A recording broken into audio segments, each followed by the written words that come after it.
Hello everyone. तो आज हम लोग डिस्कस करने वाले हैं इम्प्रूवमेंट इन फूड रिसोर्सेज के एक्सरसाइज प्लस इन टेक्स्ट क्वेश्चन को। देखो, हमने इम्प्रूवमेंट इन फूड रिसोर्सेज को पहले ही डिस्कस कर लिया है, यानी इसका कॉन्सेप्ट मैंने दे दिया है। इसका पूरा कॉन्सेप्ट आपके पास है, यानी कि आप वीडियो में चेक कर लेना, मैं डिस्क्रिप्शन में डलवा दूंगी इसका वीडियो, तो आपको मिल जाएगा इसका वीडियो। ये बहुत ही मज़ेदार चैप्टर था, क्योंकि फूड के बारे में जब हम बात करते हैं तो मज़ेदार ही होता है। अब हमें इसमें देखना था कि हम फूड को कैसे इम्प्रूवमेंट ला सकते हैं फूड प्रोडक्शन में, राइट। जो हमारे पास रिसोर्सेस हैं, जितने भी रिसोर्सेस हैं, उसको हम लोग और कैसे इन्हांस कर सकते हैं और कैसे ज़्यादा, क्योंकि आप जानते हो कि अभी पॉपुलेशन जो है वो क्या होते जा रहा है, बढ़ता ही चला जा रहा है। यानी कि we need quality food and quantity also matters, है ना। तो इस हिसाब से अभी हमें क्या चाहिए, इंप्रूवमेंट की बहुत ज़्यादा ज़रूरत है। इसके लिए क्या क्या मेजरमेंट्स हैं, क्या क्या मेजर्स हम यूज़ कर रहे हैं और क्या और होना चाहिए, ये सब हमने डिस्कस कर लिया है। तो आज के क्लास में हम लोग का होगा टेस्ट, यानी कि हम लोग देखेंगे कि क्या अभी तक जो हमने कॉन्सेप्ट क्लियर किया है। अच्छा हाँ, जिन्होंने अब तक ये वीडियो नहीं देखा है वो प्लीज़ जाएं, डिस्क्रिप्शन में मैं इसका लिंक डलवा दूंगी उस वीडियो का। आप जाके उस कॉन्सेप्ट को पहले क्लियर कर लें, उसके बाद ही क्वेश्चन आंसर्स पे जंप करें, तो जाके आपका एक मॉरल बूस्ट होगा। अदरवाइज आपको एक वो वाली फीलिंग आएगी कि अरे मुझे तो कुछ नहीं आता है, पर आपको सब आता होगा अगर आपने वीडियो अच्छे से देखा है, अच्छे से उस चैप्टर को क्लियर किया है तो। ठीक है, तो चलो अपना वीडियो स्टार्ट करते हैं। और हाँ, ये बता रही थी मैं कि ये एक टेस्ट है। इस टेस्ट में क्या होगा, आपको पता चलेगा कि आज तक आप कितना समझे हो, इस वीडियो में आप क्या क्या समझे थे और इस चैप्टर को आप कितने अच्छे से कर लिए हो, ताकि आपको बस ये राहत लगे कि चलो एक चैप्टर मेरा कंप्लीट है और इस चैप्टर को बस लास्ट में रिवाइज करना है एग्जाम के टाइम में। तो ये आपके लिए बहुत ही इंटरेस्टिंग और इम्पॉर्टेंट वीडियो होने वाला है। तो स्टार्ट करती हूँ पहला क्वेश्चन से। अब पहला क्वेश्चन ये है कि what do we get from cereals, pulses, fruits and vegetables. देखो, मैं पहले ही बोलती हूँ कि जो हमारे पास जो फूड है, ठीक है, वो सारे फूड आइटम्स जो होते हैं अपने आप में कुछ ना कुछ न्यूट्रिएंट्स को क्या कर रहे हैं, होल्ड कर रहे होते हैं। हमें पता है कि ब्रॉडली हम 5 न्यूट्रिएंट्स के बारे में बात करते हैं, बचपन से करते आ रहे हैं। 6 क्लास से अगर देखा जाए, इवन 5 क्लास से भी हम स्टार्ट कर चुके हैं कि हमें पता है कि न्यूट्रिएंट्स होते हैं, आपके फैट्स होते हैं, प्रोटीन्स होता है, ठीक है, और आपका कार्बोहाइड्रेट है, आपका वाइटामिन्स हैं, मिनरल्स हैं, ठीक है। ये सारे न्यूट्रिएंट्स हैं जो कि बेहद ही ज़रूरी हैं हमारे बॉडी के ग्रोथ में, ठीक है। और बहुत सारे जो हमें मेटाबॉलिक प्रोसेसेस, जो लाइफ प्रोसेसेस हो रहे हैं, इसके लिए भी क्या है, बहुत ज़्यादा ज़रूरी है। तो ये सारे क्या होते हैं, क्या सारे एक ही कोई फूड आइटम में वो सारे न्यूट्रिएंट्स हमको मिल जाते हैं? तो बिल्कुल नहीं, ऐसा नहीं है। तो हमें जो न्यूट्रिएंट मिलता है वो अलग अलग फूड आइटम्स में अलग अलग तरीके के न्यूट्रिएंट्स मिलते हैं। इसीलिए हमें क्या करना होता है, वी नीड टू कलेक्ट सारा वैसा आपको अलग अलग आइटम्स खाना होता है जिसकी आपको आपके बॉडी में ज़रूरत है। अगर आपको प्रोटीन की ज़रूरत है, आप प्रोटीन भी लेंगे, आप विटामिन वाले फूड भी खाएंगे। आपको ये सारे फूड को, एक आइटम को तैयार करना होता है और अपनी थाली सजानी होती है। और इसी थाली को क्या कहा जाता है, बैलेंस डाइट की थाली कही जाती है। यानी कि इस थाली में वो सारे कुछ होने चाहिए, वो सारे 5 न्यूट्रिएंट्स होने चाहिए। ऐसा फूड आइटम जो उन न्यूट्रिएंट्स को क्या करता हो, होल्ड करता हो, वो सारे न्यूट्रिएंट्स हमको खाने होते हैं। तो आज का क्वेश्चन है कि सीरियल्स में, सीरियल्स हो गया जैसे कि व्हीट, राइस वगैरह, पल्सेस, फ्रूट्स, वेजिटेबल्स, ये सब में क्या क्या आपके आते हैं, क्या क्या उसमें होते हैं न्यूट्रिएंट्स। तो आप देखो, आंसर यहाँ पे है कि सीरियल्स जो होता है, जिसको कि व्हीट, राइस, मेज बोलते हैं, ये क्या है, कार्बोहाइड्रेट के सोर्स हैं। और देखो, कार्बोहाइड्रेट जो होता है वो क्विक एनर्जी के देता है, हमें एनर्जी देता है, which provide energy, right. Pulses जैसे कि पी, ग्राम, सोयाबीन, ये सारे क्या होते हैं, these are the sources of proteins, ठीक है। अब ये क्या है, ये सोर्सेस है प्रोटीन का।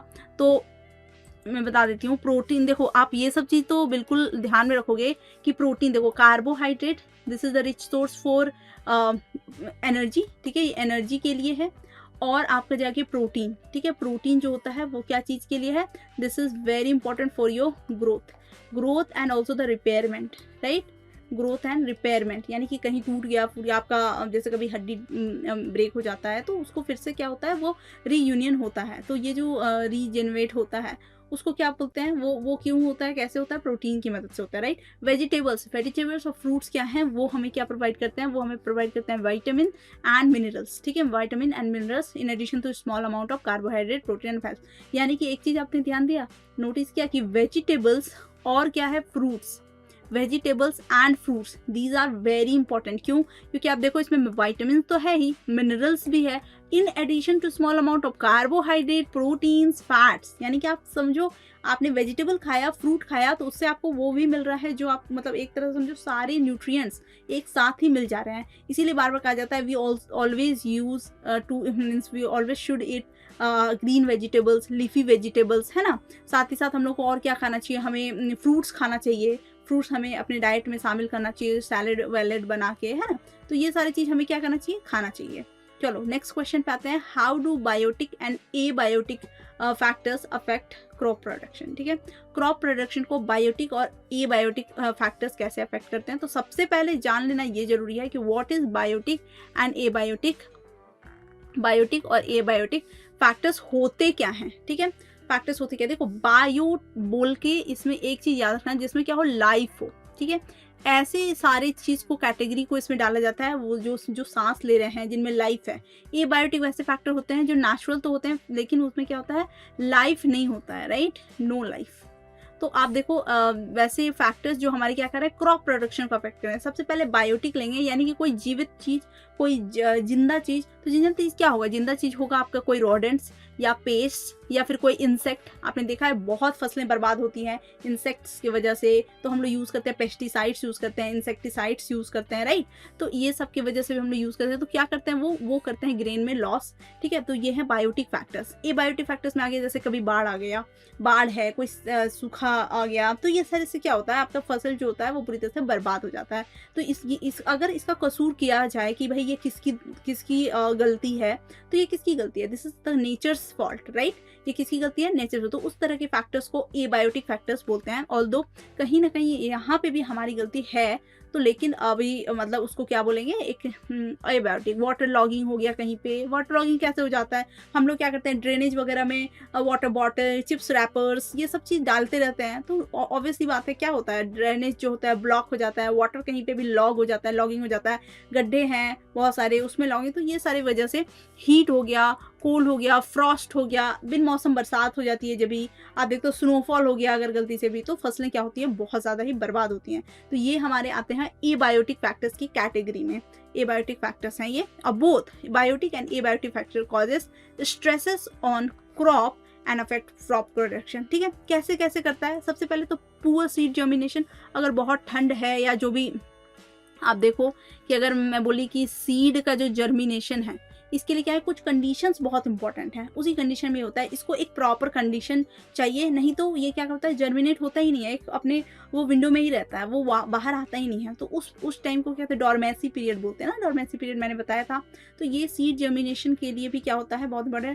अगर ये सारे फैक्टर्स जो होते हैं ना, वो क्या कॉज करते हैं, पुअर सीड जर्मिनेशन को कॉज करते हैं। फिर इन्फेस्टेशन हो जाता है, इन्फेस्टेशन ऑफ इंसेक्ट्स। ठीक है, उसके बाद लो यील्ड, और ये तो हम अफोर्ड कर ही नहीं सकते हैं। ये लो यील्ड जो है ये हम अफोर्ड नहीं कर सकते हैं, क्योंकि इसी की वजह से हमें जानना है कि why is improvement in food resources is important. क्योंकि हमें क्या चाहिए, हमें अब ज़्यादा से ज़्यादा यील्ड चाहिए मतलब खेती चाहिए, वो फसल चाहिए, प्रोडक्शन चाहिए, क्योंकि हमारी क्या है, पॉपुलेशन जो है वो बहुत ज़्यादा बढ़ रहा है।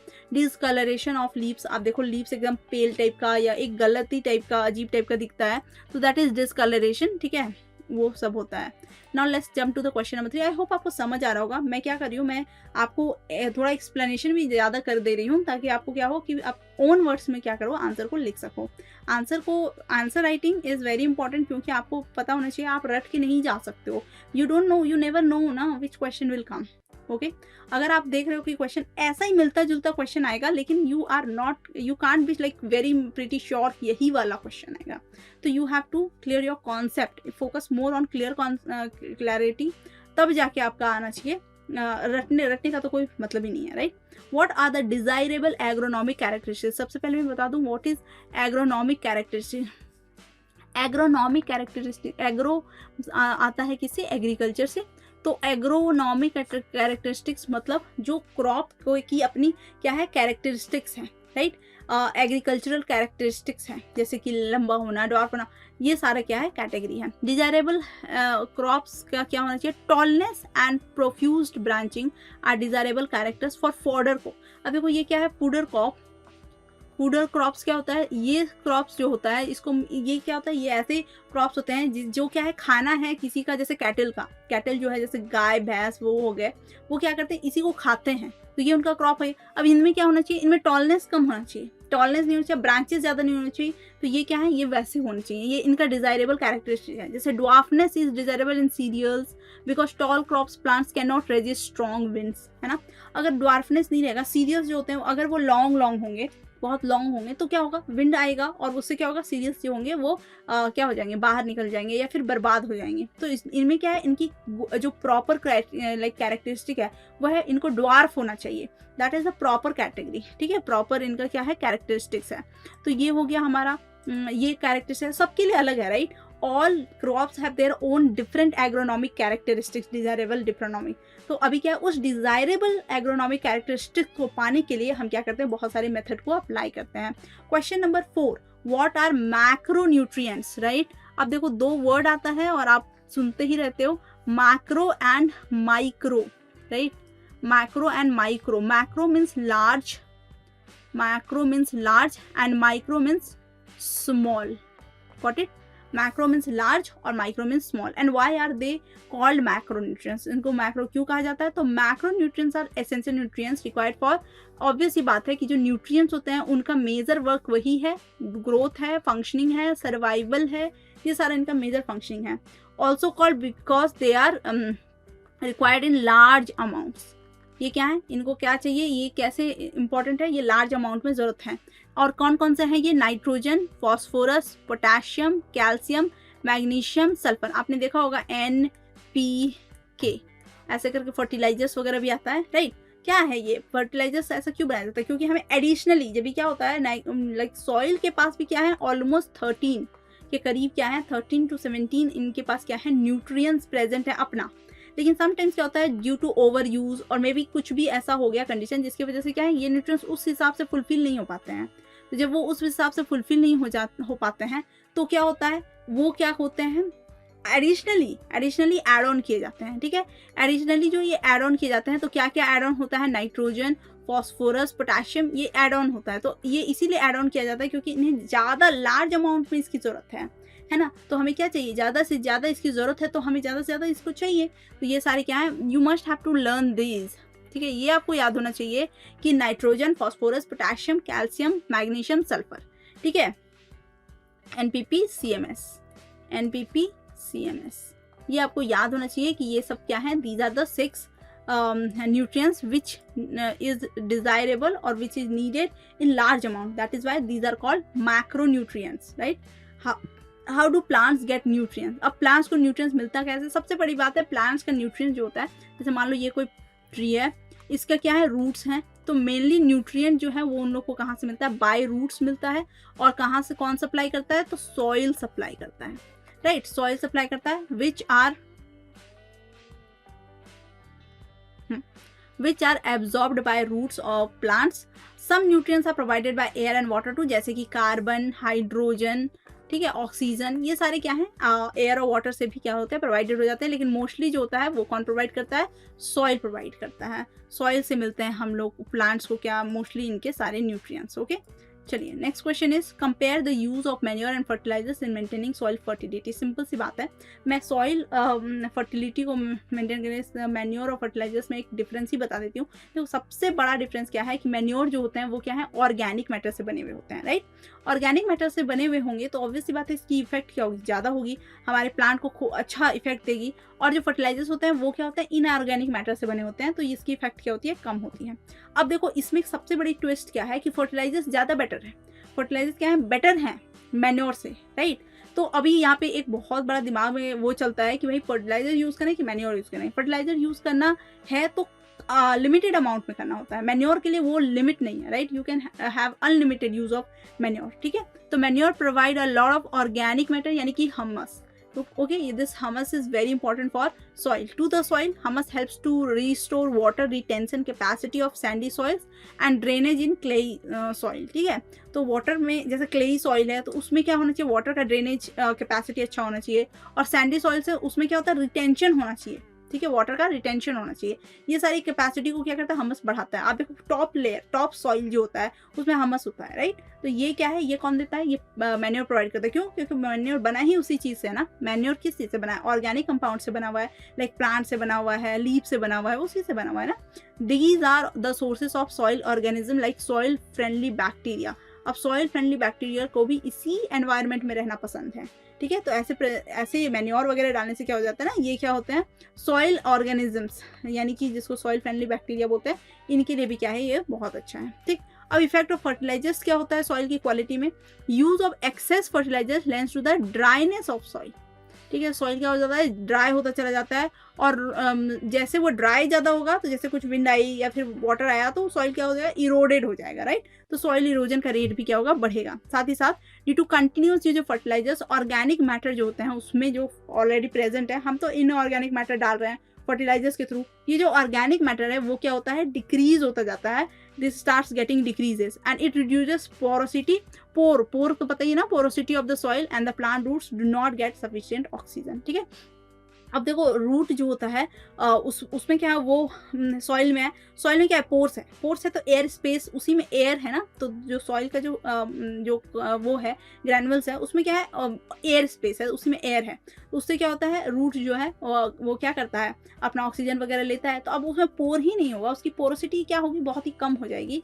तो फिर प्लांट को क्या होगा, रूट को क्या होगा, ऑक्सीजन भी क्या होगा, नहीं मिलेगा। आई होप ये समझ आया। अब करते हैं दूसरा question, next question is which of the following conditions will give the most benefits and why। अब कंडीशंस दिया हुआ है, 3 कंडीशंस दिए हुए हैं और हमें बताना है कि कौन सा ज़्यादा बेनिफिशियल है। पहला कंडीशन है कि farmers use high quality seeds and do not adopt irrigation और यूज फर्टिलाइजर्स। देखो हाई क्वालिटी सीड उसने लिया और उसने क्या किया, कोई भी इरिगेशन को अडॉप्ट नहीं किया, मतलब इरिगेशन नहीं किया और फर्टिलाइजर्स को भी यूज नहीं किया, ठीक है।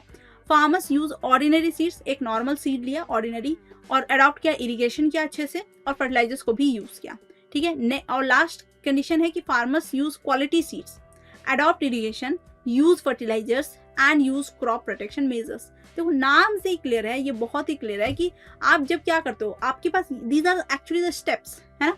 आपको ये सारे स्टेप से गुजरना पड़ता है जब आपको क्रॉप प्रोडक्शन करना है, right. Mainly we want improvement in crop production, right. तो इंप्रूवमेंट इन क्रॉप प्रोडक्शन में है तो हम कोई भी अच्छा मेथड छोड़ें क्यों, हमें तो सारे मेजर्स यूज करने हैं, सारी तकनीक अपनाने हैं, है ना। तो इसमें पहला तकनीक आता है सिलेक्शन ऑफ सीड्स। ये बताया मैंने, सिलेक्शन ऑफ सीड्स जो है वो आपका पहला स्टेप है, यानी आप सबसे पहले चूज करो हाई क्वालिटी सीड्स को। अच्छी क्वालिटी का सीड होगा तो प्लांट भी क्या होगा, अच्छा ही होगा। क्वालिटी ऑफ सीड ही नहीं होगी, सीड में क्वालिटी अच्छी नहीं होगी तो प्लांट कुछ भी कर लो अच्छा नहीं हो सकता है। तो सबसे पहला जो सबसे मेजर वर्क है वो है क्वालिटी ऑफ सीड्स का, ये अब अच्छा चूज करो, राइट। उसके बाद क्या है, इरिगेशन करना, क्योंकि प्लांट जो होता है वो ऐसे थोड़ी ना उग जाएगा, प्लांट नीड्स वाटर, ठीक है। प्लांट्स बिना वाटर के कैसे करेगा सर्वाइव। तो इरिगेशन, उसमें भी क्या है, इरिगेशन का तरीका भी सही होना चाहिए, तो इरिगेशन किया। और उसके बाद क्या है, एडिशनल जो हमें न्यूट्रिएंट्स डालने हैं, एडिशनल न्यूट्रिएंट्स देने के लिए, और अच्छा इंप्रूवमेंट चाह रहे हैं ना हम, इंप्रूवमेंट के लिए हमें कुछ फर्टिलाइजर्स यूज कर लेने हैं। साथ ही साथ क्रॉप के जो प्रोटेक्शन के मेजर्स हैं, कि क्रॉप को कैसे प्रोटेक्ट करना, ये करना है, ये सबको भी लास्ट में अपनाना पड़ता है, यानी कि पेस्टिसाइड्स वगैरह यूज करना, वीडिसाइड्स यूज करना, ऐसे क्रॉप को प्रोटेक्ट करना, राइट। तो condition 3 will give the most benefit because a good quality seed will good yield. Seed अच्छा है तो फसल भी क्या होगी, अच्छी ही होगी। Irrigation will overcome the drought and the flood situation. Irrigation सही से हो रहा है तो ना ही ड्रॉट का दिक्कत है ना ही फ्लड का, है ना। उसके बाद क्या है, fertilizers fulfil the nutrients requirements for the soil providing high. जब भी थोड़ा बहुत सॉइल जो होता है उसके जो न्यूट्रिएंट्स है वो घट जाते हैं, तो उस हिसाब से प्रॉपर न्यूट्रिएंट्स अगर प्रोवाइडेड ना हो तो सॉइल जो होगा क्या होगा, फर्टिलाइजर्स जो होता है वो ऐड ऑन कर देता है जो भी बचा खुचा है, ठीक है। Crop protection method protects the plant from weeds, paste and pathogens. Thus, farmers will get maximum benefit for their input in the form of good seeds and agronomic approaches, ठीक है। तो अच्छी एग्रोनॉमिक तकनीकों का इस्तेमाल करके, अच्छे अच्छे मेथड्स का इस्तेमाल करके हम क्या कर सकते हैं, इंप्रूवमेंट ला सकते हैं, आराम से ला सकते हैं। तो ये सारे क्या हैं, these are the methods, these are the things, you can't skip any of it, है ना। तो आप क्या कर सकते हो अच्छी फसल के लिए। Now question number 8, why should preventive measures and biological control methods be preferred for protecting crop.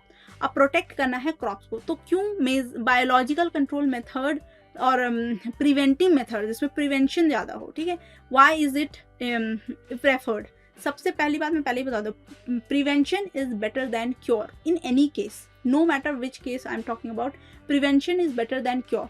आपको जैसे आपको पता है कि अगर आप इस रोड पे चलोगे तो आपका चोरी हो सकता है, ठीक है, इस रोड पे चोर बहुत हैं, आप इस रोड पे चढ़ोगे, खतरों के खिलाड़ी बनने से बेटर है आप रोड चेंज कर दो, राइट? खतरों के खिलाड़ी बन के क्या ही फायदा है, आप जा रहे हो रोड पे, आपको पता है वहाँ चोरी होगी, तो अगर आप नहीं हुई चोरी तो मैं तो हीरो बन गया, ये करके कोई मतलब नहीं है। जब आप जा सकते हो दूसरे रास्ते से, हाँ एक ही रास्ता है तो डरो मत, आगे बढ़ो, लेकिन अगर रास्ता है आपके पास, why not to go, that is called prevention. अब ठीक है, अब चोरी हो गई तो देख लेंगे चोर को भाई, उसको उसके पीछे लग जाएंगे या फिर ऐसे फाइट करेंगे वैसे फाइट करेंगे, दैट इज क्योर। ये आप बात की सोच रहे हो, जब चोरी हो जाए, चोर सामने आ जाए, ऐसे नौबत ही क्यों लाने दें, दैट इज कॉल्ड प्रिवेंशन, ठीक है। रोग में भी यही है, डिजीजेस में भी यही है। जब आपको कोई डिजीज होने का है कि अगर आप ठंडा पानी पियोगे तो यू कैन हैव कफ, तो आप क्या कर सकते हो, आप ठंडा पानी ना पी के नॉर्मल पानी भी पी सकते हो, फ्रिज का पानी ना पी के घड़े का पानी पी सकते हो। तो ये क्या है, ये आपका एक तरीका है प्रिवेंशन का, आपने प्रिवेंट किया, ठीक है। क्या प्रिवेंट किया आपने, उस सिनेरियो को से प्रिवेंट किया खुद को। आपको पता है कि गला खराब हो जाता है मेरा ठंडा पानी से, तो आपने ठंडा पानी पिया नहीं। अब हाँ, ठंडा पानी पीने के बाद जो गला खराब हुआ तो हम ये दवा ले लेंगे वो दवा ले लेंगे, एक दिन में ठीक हो जाएंगे, दैट इज क्योर। तो that is one of the thing, अब हो ही गया तो करना ही है, लेकिन आप बच सकते हो, तो प्रिवेंशन इज बेटर। तो preventive measures and biological control method should be preferred. क्यों? बिकॉज दे आर, सबसे पहले तो दे आर वेरी सिंपल, है ना, सिंपल मेथड है भाई, आप खुद ही प्रिवेंशन कर रहे हो, टारगेट स्पेसिफिक, जिस पे हम लोग को कंट्रोल करना है, प्रोटेक्ट करना है ना अपने क्रॉप को, जिस क्रॉप को प्रोटेक्ट करना है उसी पे बात होगी। They are economical as they involve less financial investment, बहुत इंपॉर्टेंट है, बिकॉज इकोनॉमिकल तरीके से अगर आप कुछ चेंजेस लाते हो, ठीक है, इकोनॉमिकल मतलब इकोनॉमी के कंट्रोल में, यानी आपने ज़्यादा खर्च नहीं किया और तब आप कुछ बढ़िया करके लाते हो, ठीक है, तो दैट इज़ वेरी लाइक टर्मेंडस ना, कि आप अच्छा कर रहे हो। अच्छा क्यों कर रहे हो? क्योंकि देखो, मान लो कि मैंने कहा कि आज मैं चलो तुमको गाजर का हलवा खिलाती हूँ, ठीक, अब मैंने क्या किया, गाजर का हलवा बनाना चालू किया, बहुत ज़्यादा महंगा गाजर, बहुत ज़्यादा मतलब वो जला के, फिर मैंने उसमें बहुत ज़्यादा वो खर्च किया, फ्यूल खर्च किया, बहुत घी डाला, बहुत चीनी शक्कर डाला, इस तरह से मैंने क्या किया, एक महंगा डिश बना लिया। इससे मैं खरीद के ना खा लूँ, तो दिस इज व्हाट, अगर घर का खाना क्यों खाया जाता है, ताकि वो हेल्थ मेंटेन हो सके, आप घी तेल का ख्याल रख सको कि भाई ये हेल्थ के लिए उतना अच्छा नहीं है, और साथ ही साथ एक बजट भी बनता है, राइट। आप उस बाहर में जो चीज़ मिल रहा था इतने में, आप उसको बिल्कुल सस्ते में थोड़ा घर पे बना सकते हो, तो that should be always welcomed, कि इकोनॉमिकल होना चाहिए, कोई भी मेथड कैसा होना चाहिए, इकोनॉमिकल होना चाहिए, मिनिमाइज करेगा पॉल्यूशन को और इकोलॉजिकली सेफ होगा, क्योंकि ये बायोलॉजिकली कंट्रोल्ड मेथड है। मिनिमाइज करेगा adverse effect of soil fertility को, सॉइल के फर्टिलिटी को बहुत ज़्यादा नुकसान पहुंचता है जब हम लोग ऐसे मेजर्स को यूज़ करते हैं तो, लेकिन जब आप बायोलॉजिकली कंट्रोल मेथड को यूज़ करते हो, यानी कि देखो क्रॉप को प्रोटेक्ट करना है तो लाइक वीड से प्रोटेक्ट करना है। खतरा क्या है क्रॉप्स के लिए? वीड्स हैं, है ना, रोडेंट्स हैं, पेस्ट हैं, तो इसी सब का यूज़ करना है। पेस्टिसाइड्स वगैरह, अगर हम लोग बायोलॉजिकल पेस्टिसाइड्स वगैरह यूज़ करते हैं तो क्या होता है, तो हमें हमारे सॉइल को क्या होता है, घाटा कम होता है, सॉइल को तकलीफ कम होती है, सॉइल की फर्टिलिटी मेंटेन रहती है। That what we are talking about.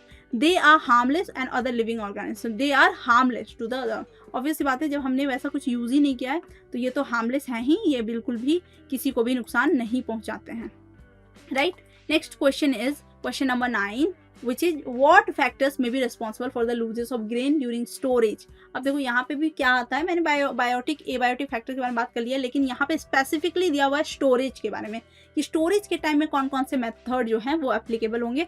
इसमें भी 2 मेथड तो होगा ही, बायोटिक एंड एबायोटिक। तब बायोटिक जो होगा उसमें क्या होगा, इंसेक्ट्स का अटैक ना हो, ठीक है, रोडेंट्स, फंगी, सबसे ज़्यादा यहाँ पे इंपॉर्टेंट है फंगी। तो फंगस फ्री करते हैं पहले हम लोग रूम को, जैसे इस रूम में स्टोरेज करना है, ठीक है, तो मैं क्या करूँगी, पहले इस रूम को पहले फंगस फ्री कर दूंगी, अभी उसमें फंगिसाइड वगैरह छीटेंगे, तो उससे क्या होगा, आपका जो फंगस फ्री हो जाएगा तो आपका फंगस नहीं आएगा, एंड बैक्टीरिया। तो ये सब क्या है, these are the biotic factors.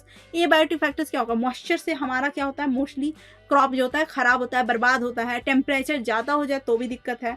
उसके साथ ही साथ हमारा जो प्लेस ऑफ स्टोरेज है दैट मैटर्स अ लॉट, है ना, आपका जो वो है वो क्लीन होना चाहिए, अच्छा होना चाहिए, राइट। तो ये हो गया।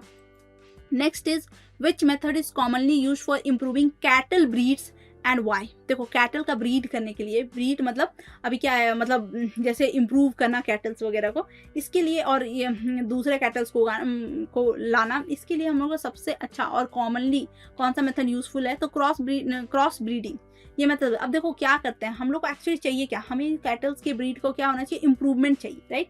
ब्रीड हमारे पास भी है, ब्रीड बाहर में भी है, जैसे हमारा इंडियन ब्रीड है साहिवाल, ठीक है। अब ये जो साहिवाल है हमारा इंडियन ब्रीड का, मैं क्वालिटी बताई भी थी पहले भी कि हमारी गाय का जो एक ब्रीड है उसकी क्वालिटी ये है कि ये क्या होते हैं, इम्यून होते हैं बहुत ज़्यादा, मतलब उनमें क्या होता है, डिजीज रेजिस्टेंट सिस्टम जो उनका होता है ना बहुत स्ट्रांग होता है, मतलब they don't get ill quite easily, है ना। तो उनको क्या है, उनको उनकी तबीयत कम बिगड़ती है, डाइंग जो रेट है उनका, डेथ रेट वो भी बहुत अच्छा है, स्ट्रॉन्ग है। लेकिन उनमें दिक्कत ये है कि उनका जो मिल्क प्रोडक्शन उस हिसाब से नहीं है जिस हिसाब से बाहर के देशों में, बाहर के जगहों में है गाय का। तो हम लोग क्या करते हैं, वहाँ की गाय को लेके आए, यहाँ के काव को लेके आए, दोनों को क्या किया, ब्रीड कराते हैं। This is called cross breeding, ठीक है। दोनों की क्या है, दोनों का जो ब्रीड है वो अलग है, लेकिन हमने क्या किया, दो ब्रीड को मिक्स किया और उसका क्रॉस ब्रीडिंग कराया। जब ये दोनों क्रॉस ब्रीड करते हैं तो एक जो न्यू बनता है, काय बोल रही हूँ, काव, तो ये जो न्यू ब्रीड बनता है, अब वो ब्रीड कैसा होता है ना, उसमें दोनों की क्वालिटियाँ होती हैं। जैसे कि ये रोग जो उनमें वो बोलते हैं ना कि भाई रोग रेजिस्टेंस, डिजीज रेजिस्टेंस कैपेसिटी, ये तो बहुत अच्छा होता ही है इनका। साथ ही साथ ये क्या कहता है, मिल्क का प्रोडक्शन भी इनमें क्या होता है, ज़्यादा होता है। दिस इज व्हाट, यहाँ पे देख लो आप क्या लिखा हुआ है, cross breeding. This is what we are trying to understand कि cross breeding is a method commonly used for improving the cattle. In this process, indigenous varieties of cattle are crossed with exotic, indigenous को क्या बोलेंगे, domestic होगा, domestic variety को क्या करते हैं, exotic मतलब international, ठीक है। outer variety से क्या करते हैं, cross breed कराते हैं, which is of desired qualities। अब जो भी क्वालिटी हम लोग को चाहिए उस तरह के क्या करते हैं, ब्रीड को आपस में क्रॉस ब्रीड कराते हैं ताकि न्यू मिले, ठीक है। जैसे Jersey is an example of. Discuss the implications of the following statement. एक स्टेटमेंट दिया हुआ है, स्टेटमेंट है, it is interesting to note that poultry is India's most efficient converter of low fibre food stuff which is unfit for human consumption into highly nutritious animal protein food. सोचो, एक poultry जो है वो क्या है, India की efficient converter है लो fibre food stuff से क्या बनाने के लिए, एक प्रोटीन फूड बनाने के लिए जो किया है। अब देखो ये क्यों है, ये स्टेटमेंट का क्या मतलब है, देखो poultry birds are efficient converters of agricultural by products and fibrous waste into high quality meat. देखो waste which is unfit for human consumption can be formulated into cheaper diets for poultry birds. Also, they help in providing eggs, feather, nutrients rich manure. So mentioned statement is implicit for poultry birds. Sorry. देखो यहाँ पे poultry birds की बात की, जैसे कि हम लोग चिकन खाते हैं, ये खाते हैं, तो जब हम उन लोग को फूड देते हैं ना, उस फूड में हम लोग क्या यूज़ करते हैं, वो ऐसे बाय प्रोडक्ट्स को यूज़ करते हैं। जो बाय प्रोडक्ट्स जो होता है वो क्या होता है, कुछ खासा यूजफुल नहीं होता है, ठीक, हमारे ह्यूमन कंजम्पशन के लिए तो खैर बिल्कुल भी नहीं होता है। तो उन सारी चीज़ों को हम लोग क्या करते हैं, इनको देते हैं। जब ये इनको देते हैं तो ये क्या बनता है, क्वालिटी मीट प्रोवाइड करते हैं हम लोग को, एग्स प्रोवाइड करते हैं हम लोग को, which is very rich in protein, ठीक है। फिर हम लोग प्रोटीन उस तरह से हम लोग क्या खाता है, प्रोटीन मिल जाता है। तो देखो एक ऐसा चीज से जो कि क्या है, एकदम इनएफिशिएंट चीज है, उस चीज से हम लोग एक एफिशिएंट चीज को बना रहे हैं।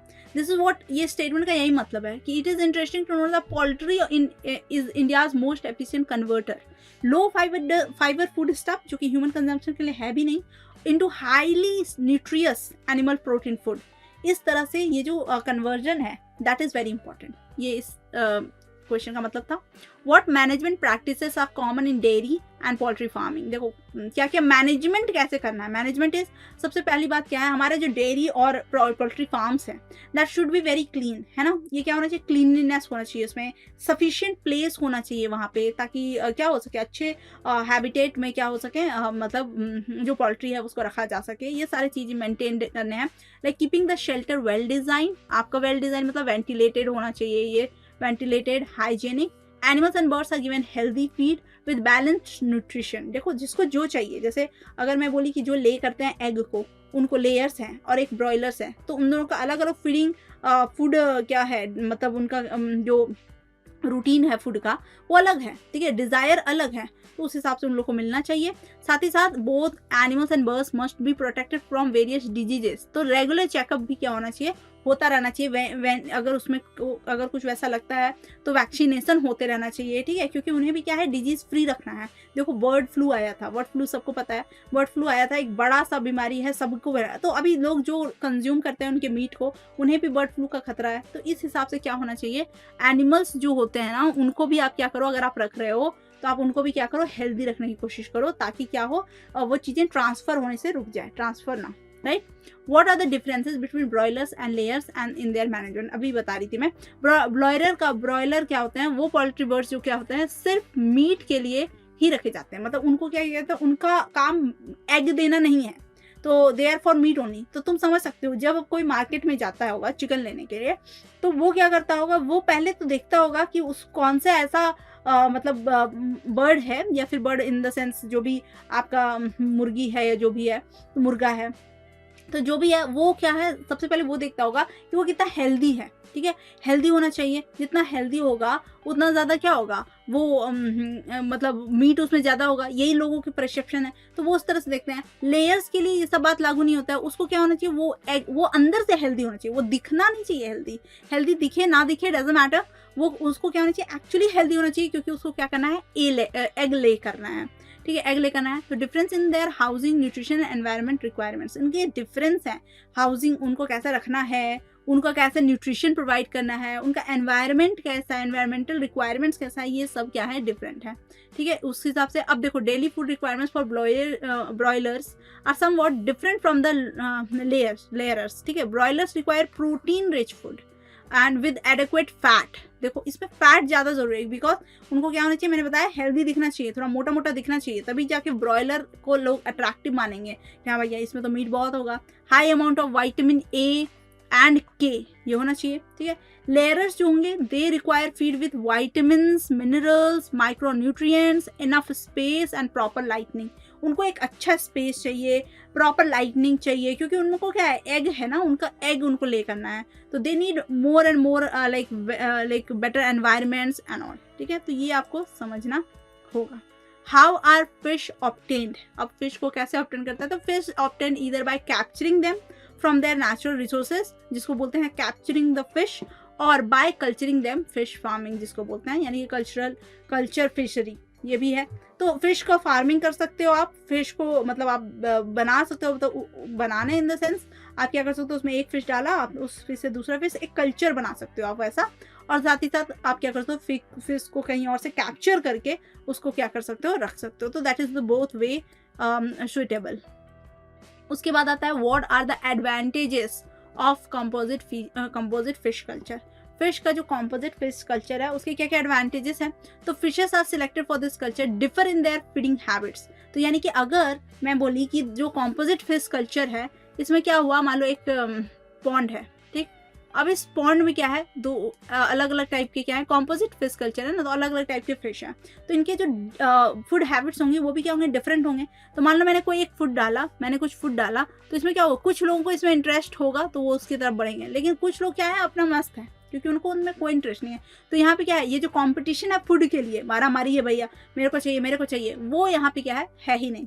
कंपटीशन ऑफ फूड बहुत ही कम है, right. All these species together use all the food in the pond without competing each other, ठीक, and this increases the total fish yield from the pond। अब देखो मारा पीटी है ही नहीं, आपका एक दूसरे के साथ भाईचारा है, सीधा सीधा अच्छा से खाना है, सबको अच्छे से रहना है, तो यहाँ पे क्या है, एक फिश का जो यील्डिंग है ये भी क्या होता है, इंक्रीज हो जाता है, राइट। चलो next is question number 16। What are the desirable characters of bees varieties suitable for honey production। देखो हनी प्रोडक्शन एक बहुत ही मेहनत का काम है। क्या मेहनत का काम है, बीज होती है अपने एक एकदम पूरा टीम होता है उन लोग का, ठीक। अब वो टीम जो होता है उसको लेके वो क्या करती है, उसमें जाती है और नेक्टर से वो क्या करती है, लेके आता है, तो ये लेके आके वो क्या करती है, देती है। यहाँ पे देखो ये काम किसका है, इसमें फीमेल बी का काम है ये, ठीक है। वो लेके आती है, फिर देती है, फिर वो हनी का एक पूरा इन लोग वो बनाते हैं। उसके बाद फिर क्या होता है, उसमें उन लोग क्या करते हैं, फिश को रखते हैं, ठीक। तो अब इसमें क्या है, ये जो बी हाइव्स है, इस पूरे को बनाने का प्रोसेस एक टायरिंग प्रोसेस है। तो इसके लिए हमें क्या होना चाहिए, बीज जो होनी चाहिए वो बहुत ही एक्टिव बीज चाहिए, मतलब ऐसे डल वाली कोई बी नहीं चाहिए, ठीक है। तो डिजायरेबल कैरेक्टर्स क्या होगा कि bee should be good honey production capacity. तो उनमें क्या हो, हनी का प्रोडक्शन का कैपेसिटी बहुत अच्छा होना चाहिए, यानी कि जाना, लेके आना, नेक्टर लेके आना और बनाना, ये तो उनमें बहुत अच्छी होनी चाहिए। अगर ये अच्छी नहीं होगी तो क्या होगा, हमारा बी, हमने बी कर लिया, बी मतलब हाइव्स वगैरह बनवा लिया, हम एपीकल्चर कर रहे हैं और हमें हनी तो मिल ही नहीं रहा है, क्योंकि वो लोग कैपेसिटी अच्छा है ही नहीं, वो लोग उतना नेक्टर लेके आ ही नहीं पा रहे हैं, बी का प्रोडक्शन ही नहीं हो रहा है। Then what is the benefit, ठीक है, तो ये घाटे का सौदा होगा। They should be stingless and breed very well. अब उनमें क्या होना चाहिए, स्टिंग कम होना चाहिए। जैसे अगर आप बी का वो करते हो और बहुत ज़्यादा स्टिंग है उनमें, अगर, तो हालत ख़राब हो जाएगा भाई, ये तो फिर बहुत रिस्की वाला एग्रीकल्चर हो जाएगा। तो ये बिल्कुल भी विन विन सिचुएशन नहीं है हमारे लिए, लूज लूज सिचुएशन है। तो और साथ ही साथ क्या होना चाहिए, इनका ब्रीड करना चाहिए इन्हें बहुत अच्छे से, ताकि अच्छे से चीज़ें हो पाए और नंबर्स क्या हों उनके बढ़ते ही रहें।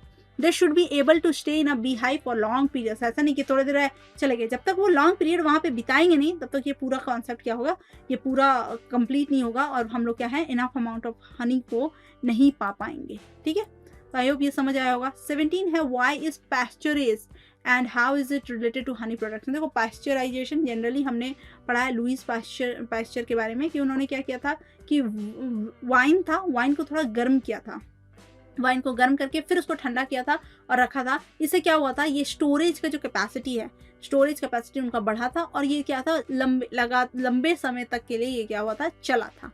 ठीक, तो यही सेम चीज़ हम लोग मिल्क के साथ भी करते हैं। इसीलिए आप पैकेट में देखते होगे, जैसे अमूल वगैरह का कोई मिल्क है, मिल्क का पैकेट है, तो उसमें आप देखते होगे पैस्चराइज्ड मिल्क लिखा हुआ है, राइट। और ये पैस्चराइज्ड मिल्क जो लिखा हुआ है, इसका मतलब क्या है, ये उस वही प्रोसेस के थ्रू गया हुआ है, ये एक तरह से क्या है, प्रिवेंटिव प्रोसेस है। तो पैस्चरेज का वर्ड यहाँ हनी प्रोडक्शन में कैसे यूज हो गया, ये मैं बता रही हूँ कि पैस्चरेज क्या होता है, इसका मतलब होता है फ्लावरिंग प्लांट्स एंड ट्री को जो एपियरी के लिए पाया गया है, from them nectar and pollen are collected by bees to form honey. ठीक है, ये पैस्चरेज है। पैस्चर मतलब नेक्टर को कलेक्ट करना, ठीक है, बी का हनी के लिए, और पॉलन को क्या करना, कलेक्ट करना। ठीक है, pasturage plays an important role in determine the quantity and quality of honey. Quantity क्या है, quality of honey depends upon the pasture and kinds of flowers determine the taste of honey. जितना beautiful flower, मीठा रहता है ना, flowers में के जो नेक्टर्स होते हैं जितने मीठे होंगे, आपकी हनी भी क्या होगी, उतनी मीठी होगी। तो ये चूज करना भी क्या है, एक बहुत ही इंपॉर्टेंट चीज़ है।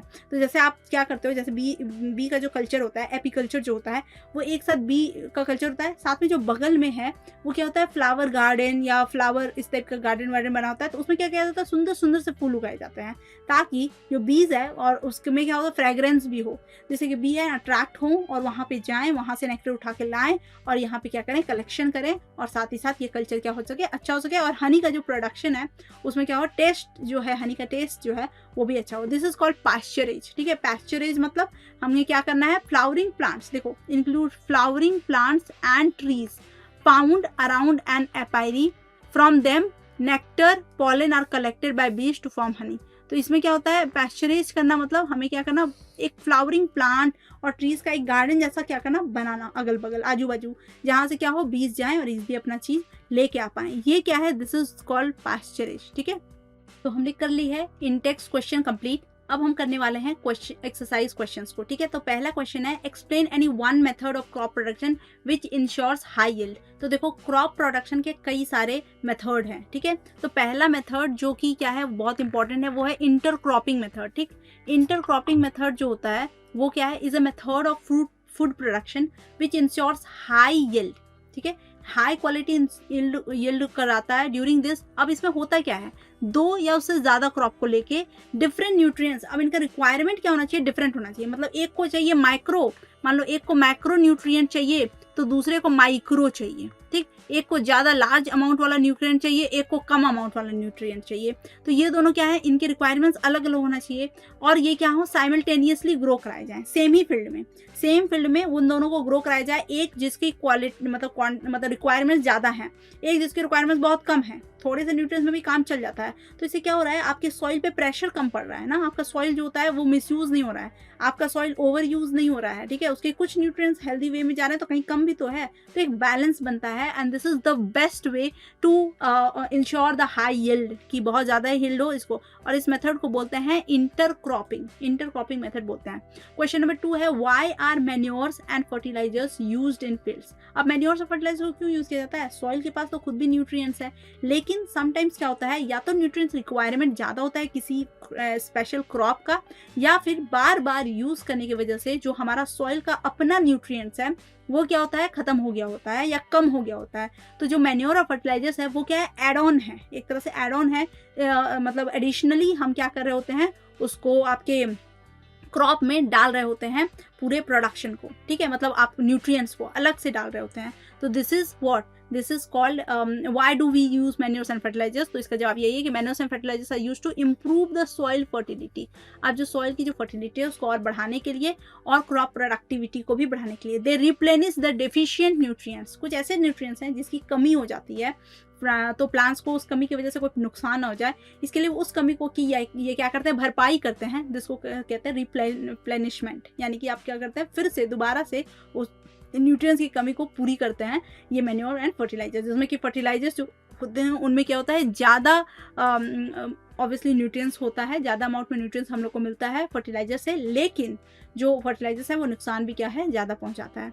क्वेश्चन नंबर 2 डन है। Question number 3, what are the advantages of intercropping and crop rotation. दो टाइप का मेथड के बारे में यहाँ जिक्र हुआ है। पहला है इंटरक्रॉपिंग और दूसरा है क्रॉप रोटेशन, ठीक है। तो इंटरक्रॉपिंग तो मैंने बताया कि क्रॉप्स जो होते हैं वो कैसे सिलेक्ट किए जाते हैं, in the method differ in there nutrient requirements. उनके न्यूट्रिएंट्स रिक्वायरमेंट के बेसिस पे उनको क्या किया जाता है, अलग अलग चूज़ किया जाता है, ठीक है।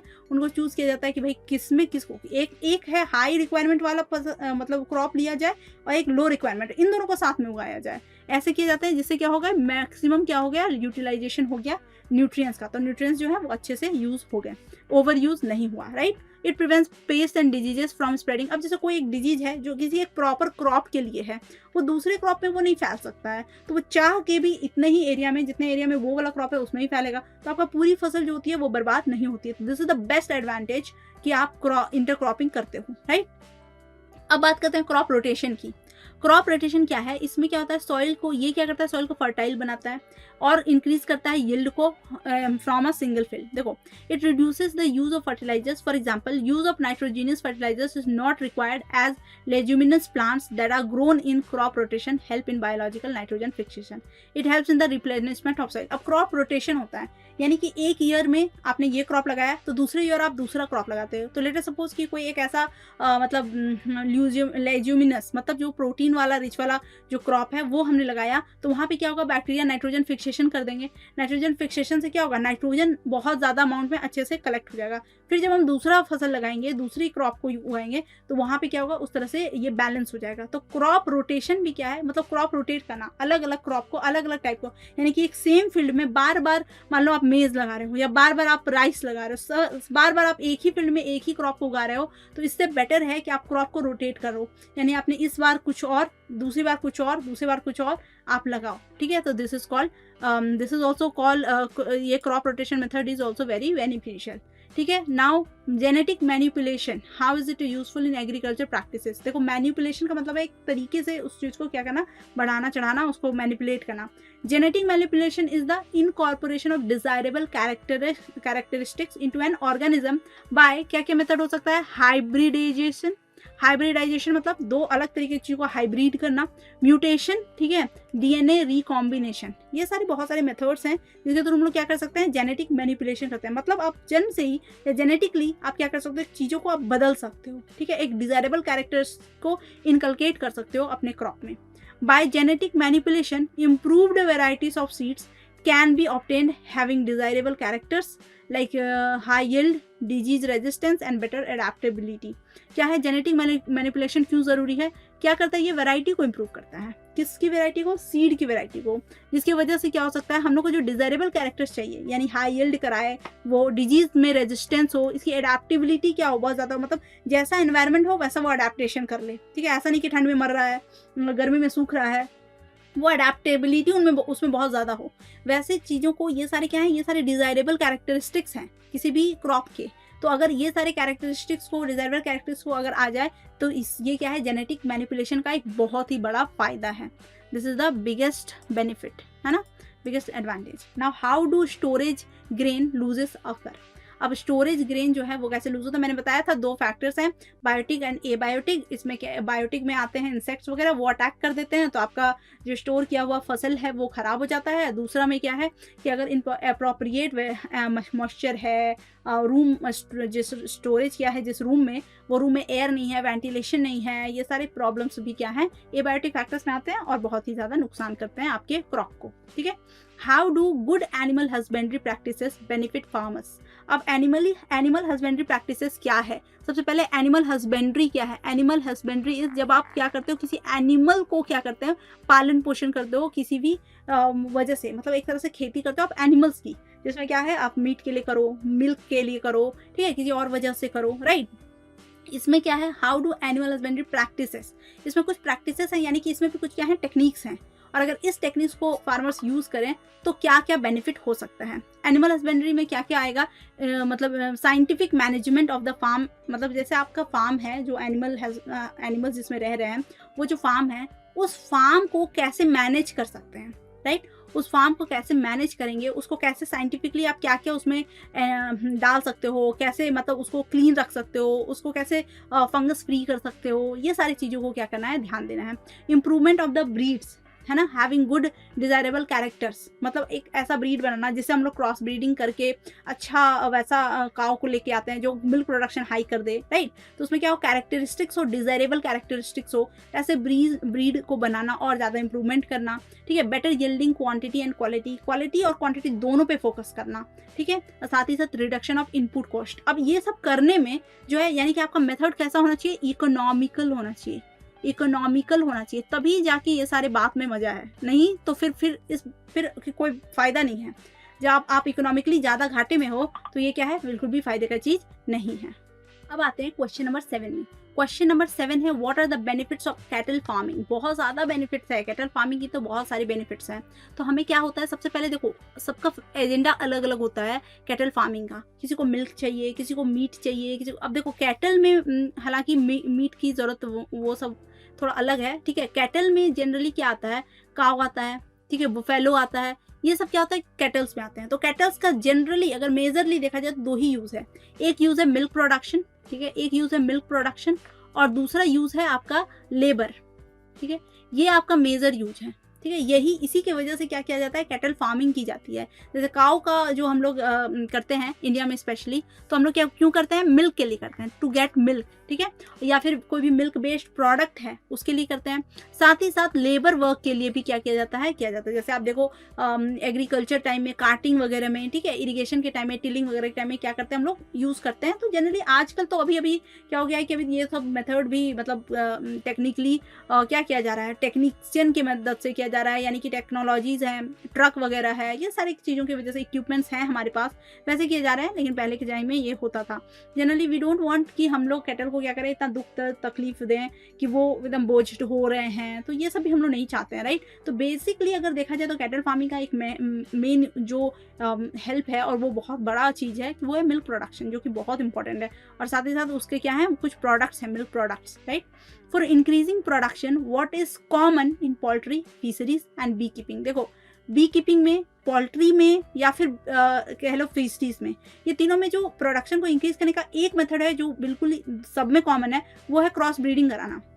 क्योंकि देखो कुछ क्वालिटी हमारे टाइप की, यानी कि हमारे डोमेस्टिक एनिमल्स में है, कुछ क्वालिटी बाहर के एनिमल्स में है, बट हम चाहते हैं कि वो दोनों क्वालिटी ही हो, क्योंकि वो दोनों क्वालिटी जब साथ आएगा तभी जाके एक हाई प्रोडक्शन हमें मिल सकेगा। तो इसके लिए हमें क्या है, क्रॉस ब्रीडिंग कराना बहुत जरूरी है। तो cross breeding is the most important practice to increase the production, that too of desired characteristics in poultry, fisheries या बी कीपिंग। कहीं भी रखो, कोई भी आप एरिया समझो, या बी कीपिंग का एरिया हो, चाहे पोल्ट्री का एरिया हो, फिशरीज वगैरह हो, यहाँ पे क्या है, cross breeding is one of the very important part, और ये क्या होता है, बहुत ही ज़्यादा हेल्पफुल है, राइट। लास्ट क्वेश्चन है आज के सेशन का कि how do you differentiate between capture fishing, mariculture and aquaculture. देखो ये बहुत इंपॉर्टेंट क्वेश्चन बनता है यहाँ पे, तो ध्यान देना। कैप्चर फिशिंग मतलब मैंने बोला कैप्चर करना, यानी कि बाहर के नेचर के जो फिशेस हैं उससे क्या करना, फिश को कैप्चर करके लाना और अपने एनवायरनमेंट में डालना, यानी it is the process of obtaining fish from natural resources like ponds, canals, rivers etcetera,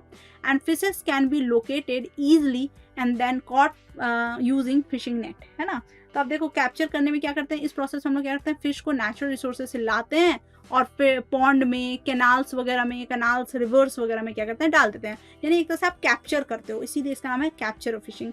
mariculture क्या है, in this practice of culture marine fishes varieties, marine fish का जो वैरायटीज है इन द कोस्टल वाटर, ठीक है, culture of marine fish varieties in the coastal waters, ठीक है, ये उसका प्रैक्टिस है, उसको कल्चर करते हैं।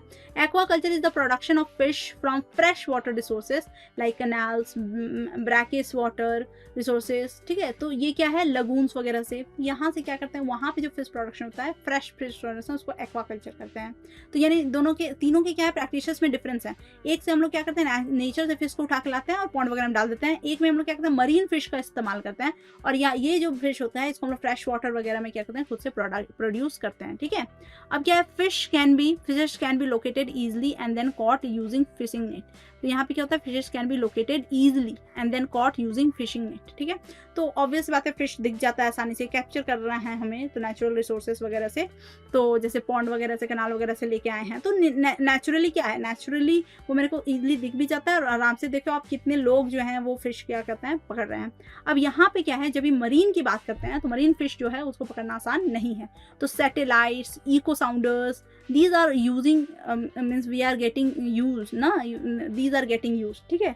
हम लोग क्या करें, we are using these things for locating large fish schools and then caught using many kind of fishing nets। पहले तो हम लोकेट करते हैं कि भाई यहाँ पे है, वो यहाँ पे है, उसके बाद जो करते हैं, इसके लिए क्या है, टेक्निक्स की इस्तेमाल की जाती है, जैसे सैटेलाइट्स हो गया, इको साउंडर्स हो गया, ये सारी चीज़ों को क्या करते हैं, हम लोग इस्तेमाल करते हैं। इस्तेमाल करके हम लोग पहले तो लोकेट करते हैं कि वो फिश कहाँ पे है, और उसके बाद उस फिश को हम लोग क्या करते हैं, इस्तेमाल कर लेते हैं। तो ये हो गया मैरीकल्चर, थोड़ा सा डिफिकल्ट है ये, ठीक है। अब उसके बाद यहाँ पे क्या है, इसमें भी एक्वा कल्चर में भी क्या है, fishes can be located easily and caught using simple fishing nets. इसको भी क्या करते हैं हम लोग, इजिली लोकेट करके और हम लोग सिंपल नेट से यूज करके पकड़ सकते हैं। तो these both are very easy, but mariculture is very very difficult. So this was all for today, ठीक है। आज के क्लास में हमने इतना कुछ किया। अब ये जो हमारा पूरा क्लास था, ये सेशन था, एक तो इजी चैप्टर है ये, ठीक, छोटा सा चैप्टर है, लेकिन डेफिनेटली क्वेश्चन आते हैं इससे, ये भी बहुत खास बात है, क्वेश्चन तो इससे आते ही हैं। तो अगर आप इस इजी चैप्टर को पहले कर लो, कंप्लीट कर लो, अच्छे से पढ़ाई कर लो, पहले कॉन्सेप्ट देख लो उसका, उसके बाद आप क्वेश्चन आंसर डील कर लो, तो मुझे नहीं लगता कि ये क्वेश्चन कहीं, मतलब ये चैप्टर कहीं से भी आपको तकलीफ देने वाला है, ये कहीं से भी ये चैप्टर आपके लिए डिफिकल्ट है। तो आज के क्लास को यहीं पे एंड करते हैं। होप आपको ये क्लास बहुत अच्छा लगा होगा। अगर आपको ये क्लास बहुत अच्छा लगा है तो इस वीडियो को लाइक करो, अपने फ्रेंड्स के साथ शेयर करो, हमारे चैनल मीडा गुरु को सब्सक्राइब करके बेल आइकन दबा लेना, इससे आपको न्यू वीडियोस की नोटिफिकेशन मिल जाएगी। और साथ ही साथ हमें इंस्टाग्राम में भी फॉलो करना। देखो हमारे इंस्टाग्राम में भी बहुत सारे अच्छे और इंटरेस्टिंग कंटेंट्स हैं, तो जाके उसे भी देखो, ठीक है, आपको बहुत अच्छा लगेगा, बहुत पसंद आएगा। तो तब तक के लिए मिलते हैं नेक्स्ट वीडियो के साथ। Bye bye.